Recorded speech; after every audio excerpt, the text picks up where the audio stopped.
তালেবানদের আপনারা কিভাবে দেখেন? তালেবান শব্দ, একটা তালেবান সংগঠন ছিল, তালেবান সরকার ছিল, তাদের সঙ্গে আপনাদের সম্পর্ক কিরকম ছিল, বা তালেবান এই শাসন ব্যবস্থাকে আপনারা কিভাবে দেখেছেন? তালেবান শব্দের অর্থ হচ্ছে ছাত্র। তো ছাত্ররা তো ভুল করতেই পারে। এখন আফগানিস্তানে যারা তালেবান ছিল, এদের ব্যাপারে আমাদের দেশে কে বা কারা একটা স্লোগান দিয়েছিল এক সময় যে আমরা হব তালেবান, বাংলা হবে আফগান। আমরা এটার বিরুদ্ধে বক্তব্য রেখেছি যে বাংলাদেশকে কখনো তালেবান অথবা আফগানকে মডেল করার কোনো যৌক্তিকতা নাই। আমরা মুসলমান হিসেবে, আর বাংলাদেশ হচ্ছে মুসলিম সংখ্যাগরিষ্ঠ দেশ, পৃথিবীর দ্বিতীয় অথবা তৃতীয় মুসলিম সংখ্যাগরিষ্ঠ দেশ। আমাদের আদর্শ হচ্ছে মোহাম্মদ রাসূলুল্লাহ সাল্লাল্লাহু আলাইহি সাল্লাম, তিনি যে আদর্শ দিয়ে মদিনা ইসলামী রাষ্ট্র কায়েম করেছিলেন সেটা। সুতরাং তালেবানরা আমাদের আদর্শ নয়। তারা রাষ্ট্র পরিচালনা করতে গিয়ে হয়তো তারা কোথাও কোনো এক্সট্রিম হয়ে গিয়ে কোনো কাজ করেছে, বা যার কারণে তারা বদনাম করে ফেলেছে। এই জন্য তালেবানদের সাথে আমাদের, বিশেষ করে জামাত ইসলামের কোনো সম্পর্ক অতীতেও ছিল না, বর্তমানেও নাই। আচ্ছা, আরেকটি আপনি যেটা স্লোগানের কথা বললেন, আপনাদের একটি স্লোগান আছে, রুশ ভারতের দালালরা হুঁশিয়ার সাবধান। সেখানে আপনারা মার্কিন যুক্তরাষ্ট্রের নাম কেন যুক্ত করেন না? মার্কিন যুক্তরাষ্ট্রের মতো ইসলামী বা ইসলামকে এতটা ডমিনেট আর মনে হয় কোনো রাষ্ট্র, কোনো দেশ কখনো করেন নাই, কেন করেন না? আমার মনে হয় যে আপনি বোধহয় এটা শোনেন নাই অথবা জানতে পারেন নাই যে আমরা আমাদের মিছিলে এটাও স্লোগান হয় যে আমেরিকান সাম্রাজ্যবাদ নিপাত যাক, ধ্বংস হোক। এটা অনেকে অন্যান্য যে সংগঠনগুলো রয়েছে, বামপন্থী সংগঠন, তারা সাধারণত এই ধরনের করতে পারে, আমরাও বলি। আপনারাও করেন। আচ্ছা, তালেবান আপনারা ক্ষমতা আসার পর, চার দলীয় ঐক্যজোট ক্ষমতা আসার পর বাংলাদেশকে মোটামুটি তালেবান রাষ্ট্র বলা হয়। এর আগে এই ধরনের অভিযোগ বাংলাদেশের বিরুদ্ধে বা বাংলাদেশের নামে কখনো ছিল না। এটার কারণ যে আপনারা নিজেদের মডারেট বললেও আপনাদের ইমেজটা বাইরে কট্টরপন্থী মৌলবাদী ইসলামিক দল। এই কারণে কি বলা হচ্ছে যে বাংলাদেশ তালেবান রাষ্ট্র? এটি একটি রাজনৈতিক ষড়যন্ত্র বলেই আমরা মনে করি। এই প্রচারটা বিরোধী দলীয় নেত্রী, মাননীয় বিরোধী দলীয় নেত্রী, তিনি এই শব্দটি বাইরে এসে প্রচার করেছেন এবং দেশেও বলেছেন যে সরকারে তালেবান আছে। সরকারের পক্ষ থেকে চ্যালেঞ্জ করা হয়েছে যে তালেবান মন্ত্রী অথবা এমপি কে, তাদের নাম বলা হোক। ওনারা সে নাম বলেন নাই।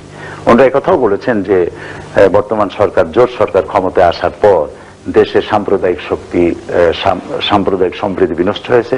সংখ্যালঘুদেরকে মারধর করে তাদেরকে দেশ থেকে তাড়িয়ে দেওয়া হয়েছে। সংখ্যালঘুদেরকে ৭১ সনে পাকিস্তানি হানাদারেরা যে বর্বরতার পরিচয় দিয়েছে বাংলাদেশে, তদানীন্তন পূর্ব পাকিস্তানে, বর্তমান সরকার এসেও সংখ্যালঘুদেরকে সেইভাবে অত্যাচার করেছে, মারধর করেছে, বিতাড়িত করেছে ইত্যাদি। এই কথাগুলি তারা বলেছেন। এটি খুবই দুর্ভাগ্যজনক যে আপনি নিশ্চয়ই জানেন যে দেশ ৩২ বছর স্বাধীন হলো। আমাদের দেশে বিদেশের অনেক রাষ্ট্রপ্রধান, প্রধানমন্ত্রীরা আমাদের সফর করেছেন। তাদের দেশে অনেক সমস্যা আছে, কিন্তু তারা কখনোই তাদের নিজের দেশের সমস্যার কথা আমাদের দেশের সরকারের কাছে, জনগণের কাছে বলেনি। বরং এ ধরনের কোনো ঘটনা যদি ঘটে থাকে, আমি আজকে বলবো যে এ ধরনের ঘটনা ঘটে নাই, যদি ঘটে থাকে তাহলে বিরোধী দলীয় নেত্রী এবং তার দলের নেতৃবৃন্দ, তাদের জায়গা রয়েছে পার্লামেন্টে, তারা পার্লামেন্টে বলতে পারতেন। তারা পার্লামেন্টের প্রবলেমটা হচ্ছে কি, পার্লামেন্টের আপনারা যত শক্তিশালী, কারণ আপনারা ৪ দলীয় ঐক্যজোটের সদস্য, বিরোধী দল ততটা না। এটা ঠিক নয়। উনি বিরোধী দলের নেত্রী এবং ডাকসেটের নেত্রী, অত্যন্ত যোগ্যতা সম্পন্ন নেত্রী এবং জাতির কাছে তিনি পরিচিত। বিশেষ করে মরহুম শেখ মুজিবুর রহমান সাহেবের সন্তান হিসেবে পরিচিত, তার একটা ইমেজ রয়েছে। উনি পার্লামেন্টে কথা বলতে পারেন, কিন্তু মাইকি দেয়া হয় না, তিনি কথা বলবেন কি করে? আমি সাক্ষী। আপনি যদি আমার কথা বিশ্বাস করেন তাহলে আমি ঠিক এভাবেই বলবো যে আমার উপস্থিতিতে উনি ফ্লোর নিয়েছেন, কথা বলেছেন, কথা বলা শুরু করেছেন। কোনো বিধি নেই, ওখানে নিয়ম হচ্ছে বিধি মোতাবেক কথা বলা, বিধি ছাড়াই কথা বলা শুরু করেছেন। কথা বলতেছেন। স্পিকার সাহেব বলছেন যে অনুগ্রহ করে সংক্ষেপ করেন, মেহেরবানি করে সংক্ষেপ করেন। এরকম উনি 10 মিনিট, 20 মিনিট, 30 মিনিট, 40 মিনিট, আমি আমার নিজের চোখে আমি উপস্থিত থেকে দেখেছি 50 মিনিট পর্যন্ত কথা বলেছেন। তারপরেও যখন উনি থামতেছেন না, এরপরে উনি স্পিকার সাহেব ওয়ার্নিং দিয়েছেন যে আপনি যদি না থামেন তাহলে আমি মাইক বন্ধ করে দিতে বাধ্য হব। তারপরে উনি মাইক বন্ধ করে দিয়েছেন। তখন উনি বলছেন যে আমাদেরকে যখন কথাই বলতে দেওয়া হবে না তখন আমরা হাউসে থাকবো না। এটা পার্লামেন্টে কিছুটা নিয়ম নীতি আছে, রুলস অফ প্রসিডিওর আছে, সেই রুলস অফ প্রসিডিওর মেনে নিয়েই প্রত্যেককে কথা বলা উচিত এবং এই আচরণ বিধি মেনে চলা উচিত। উনি সেটা করেননি। যাক, আমি যেটা বলতেছিলাম সেটা হলো যে দেশে তালেবান আছে এবং সংখ্যালঘুরা নির্যাতিত হচ্ছে, এই কথা উনি দেশে বিদেশে সমানে ছড়িয়েছেন। কিন্তু আপনি যদি আমি আপনাকে একটু থামিয়ে দিচ্ছি, আপনি বলবেন।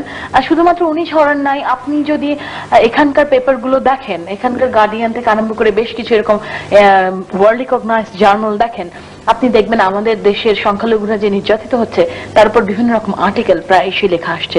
আপনি এটাকে অস্বীকার করবেন? আমি অস্বীকার তো করবই। কেন করবেন? করবে এই কারণে, যেহেতু আমি বাংলাদেশের সেখানে আমি থাকি এবং আমি নিজে সাক্ষী, একজন জনপ্রতিনিধি, পার্লামেন্টের কথা বলি, সারা দেশ আমি সফর করি। আপনাকে নিরপেক্ষ হতে হবে। হ্যাঁ, আপনাকে নিরপেক্ষ হতে হবে। আমি এখন একজন নিরপেক্ষ বাংলাদেশী হিসেবে বলছি যে আমার নিজের দেখা যেটা, গার্ডিয়ান পত্রিকার সাংবাদিকরা এখান থেকে তাদের সাপ্লাই করা কোনো খবর যদি পরিবেশন করে, পত্রিকার খবর অথবা কোনো নিউজ, এটা তো ওহির সমান মর্যাদা রাখে না, যেটা বিশ্বাস করতেই হবে। এরকম তুলনাতেই আমরা যাব না, এরকম তুলনাতেই আমরা যাব না।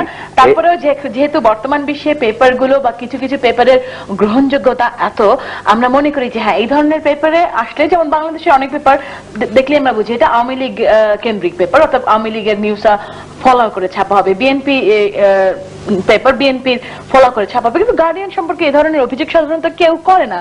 অর্থাৎ গার্ডিয়ানে যদি কখনো কোনো নিউজ আসে বা এরকম কিছু জার্নাল আছে যখন আসে, তখন আমরা তার গ্রহণযোগ্যতাটা হয়তো একটু বেশি ধরি। হ্যাঁ, ধরা যেতে পারে, কিন্তু আমি বলতে চাইবো যে গার্ডিয়ান হোক, টাইমস হোক বা ফার ইস্টার্ন ইকোনমিক রিভিউ হোক, যে সমস্ত বড় বড় নাম করা পত্রিকা পৃথিবীতে আছে, এই পত্রিকাগুলি কারা পরিচালনা করেন, এর পলিসি কি, তারা কি মুসলমানদের পক্ষে কোনো কথা বলবে? এমনও তো হতে পারে যে যেহেতু এটা পৃথিবীর দ্বিতীয় বৃহত্তম মুসলিম দেশ এবং অতীতের সরকার যারা এর আগে ছিল তারা ইসলামকে সাপ্রেস করার জন্য চেষ্টা করেছে, আলেম ওলামাদেরকে গ্রেফতার করেছে। আওয়ামী লীগ তার আমলে, শাসন আমলের শেষ দিকে এসে পাবলিক সিকিউরিটি অ্যাক্ট, এই অ্যাক্ট বলে 26,000 আলেমদেরকে গ্রেফতার করেছে। আওয়ামী লীগ এটা কেন করবে আপনার কেন মনে হয়? মানে আওয়ামী লীগ কেন ইসলামের বিপক্ষে যাবে? কারণ আওয়ামী লীগের অধিকাংশ নেতৃবৃন্দ মুসলমান। যদি সেটাই হয়ে থাকে, যদি সেই কারণে হয়ে থাকে, আওয়ামী লীগ কেন করবে? আওয়ামী লীগের লাভটা কি? আওয়ামী লীগের ভোট দরকার বাংলাদেশি মুসলমানদের। আওয়ামী লীগের কাছে বাংলাদেশি মুসলমানদের সকলের ভোট প্রয়োজন হতো যদি তাদের একটা ফিক্সড ডিপোজিট না থাকতো। তাদের একটা ফিক্সড ডিপোজিট আছে, সেটা হলো মাইনরিটি ভোটগুলি অলমোস্ট তারাই পেয়ে থাকেন। কেন? আপনি মাত্র বললেন আপনার মিটিং এ হিন্দুরা আসেন, নন মুসলমানরা আসেন। আমি সেজন্য অলমোস্ট শব্দ ব্যবহার করি। জি, অবশ্যই। কেন আওয়ামী লীগ? তার মানে কি আওয়ামী লীগ কি তাদের সুযোগ সুবিধা বেশি দেন যেটা আপনারা দেন না? আপনারা তো সাপ্রেস করেন। না, সেটা নয়। তাহলে মূল বিষয়টা হলো যে আওয়ামী লীগ সেকুলারিজমে বিশ্বাসী। সেকুলারিজমে বিশ্বাসী না? আমিও বিশ্বাসী নই, ইসলামও বিশ্বাসী নয়। মানে কি আমাদের খুলে বলেন, কেন বিশ্বাসী না? সেকুলারিজম সবার আগে মানুষ সত্য, তার উপরে নাই, এরকম একটা কথা তো আছে। হ্যাঁ, এটা কোনো কবির কথা। হ্যাঁ, তারপরেও মানুষ সৃষ্টির শ্রেষ্ঠ জীব, ইসলাম আপনাকে বলেছে। আমি মুসলমান হিসেবে যেটা, আমরা সবাই মুসলমান হিসেবে যেটা বলতে চাই যে সেকুলারিজম শব্দের অর্থ কি? সেকুলারিজম এই শব্দের অর্থই হচ্ছে ধর্মবিরোধিতা এবং ধর্মহীনতা। দুনিয়ার সব ডিকশনারি এটাই বলে যে সেকুলারিজমের অর্থ হচ্ছে ধর্মহীনতা। তো তারা একটা দলিল আনে যে ধর্ম নিরপেক্ষ করতে হবে, কারণ কোরআন শরীফে আছে লাকুম দীনুকুম ওয়ালিয়া দীন। তারা এই আয়াত নাজিলের শানে নজুল জানেন না বলে এই কথাটা তারা বলেন। এটা শানে নজুল হচ্ছে যে নবী করিম সাল্লাল্লাহু আলাইহি সাল্লামকে কাফেরেরা বলছিল যে মুহাম্মদ সাল্লাল্লাহু আলাইহি সাল্লাম, তুমি আমাদের মূর্তিগুলোকে কিছুদিনের জন্য প্রণাম করো, আমরাও কিছুদিন তোমাদের মসজিদে গিয়ে আল্লাহকে সেজদা করে আসবো, আমরা ধর্মকে 50-50 করে ভাগ করে নেই। তখন এই আয়াতটা নাজিল হলো। আল্লাহ তাআলা বলেন, কুল ইয়া আইয়ুহাল কাফিরুন লা আ'বুদু মা তা'বুদুন, বলো হে কাফেরেরা, তোমরা যার ইবাদত করো আমরা তার ইবাদত করি না, আমরা যার ইবাদত করি তোমরা তার ইবাদত করো না। সুতরাং লাকুম দীনুকুম ওলিয়া দিন, তোমাদের ধর্ম তোমাদের জন্য, আমাদের ধর্ম আমাদের জন্য। ধর্মকে 50-50 ভাগাভাগি করুন, কোনো সুযোগ নেই। এই দৃষ্টিভঙ্গিতে সেকুলারিজম মুসলমানদের জন্য করা গ্রহণযোগ্য নয়। কারণ কোরআন শরীফে আরেকটি আয়াতে আল্লাহ পাক বলেছেন, আফাতুমিনুনা বিবাদিল কিতাব ওয়া তাকফুরুনা বিবাদ, কোরআনের কিছু কথা তুমি মানবে আর কিছুকে মানবে না, তাহলে তো তোমার জন্য প্রচন্ড শাস্তি রেখেছে আল্লাহ তাআলা বলেছেন। একটু শেষ করি। এটা এই জন্য যে সেকুলারিজমে যারা বিশ্বাসী, পার্থক্যটা কি? তাদের কথা হচ্ছে যে আমরা নামাজ রোজাটা করব আল্লাহর কথা মতো, হাদিস মতো, কোরআন মতো, কিন্তু আমার ব্যক্তি জীবন, আমার পারিবারিক জীবন, আমার এডুকেশন, আমার পররাষ্ট্র নীতি, আমার স্বরাষ্ট্র নীতি ইত্যাদি আমি আমার ইচ্ছা মাফিক অথবা আমার দলের মাফিক আমি করব। কিন্তু কোরআনে যে ব্যক্তি মুসলমান, যে ব্যক্তি পড়েছে লা ইলাহা ইল্লাল্লাহু মুহাম্মাদুর রাসূলুল্লাহ, এই কালেমা যে উচ্চারণ করেছে, মনে প্রাণে বিশ্বাস করেছে, সে তার জীবনকে দুইটা ভাগ করতে পারে না, একমুখী হতে হবে। যে আল্লাহর কথা মতো আমি নামাজ পড়বো, সেই আল্লাহর কথা মতো পার্লামেন্ট চালাতে হবে। না, আমি আল্লাহকে বিশ্বাস করি, আল্লাহ বিশ্বাস করি, ইসলাম ধর্মকে বিশ্বাস করি। আমি যিনি নন মুসলিম তাকে অস্বীকার করবো, তাকে অবিশ্বাস করবো, তাকে ট্রিট করবো, তাহলে কেন এই ব্যাপারটা কেন?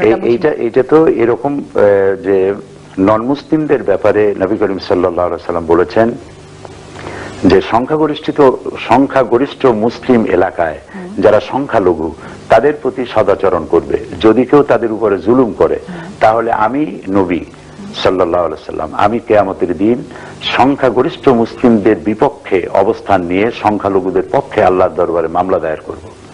এই জন্য মুসলমানরা যে দেশে বেশি, সেই দেশে সব থেকে অমুসলিমরা সব থেকে বেশি নিরাপদ।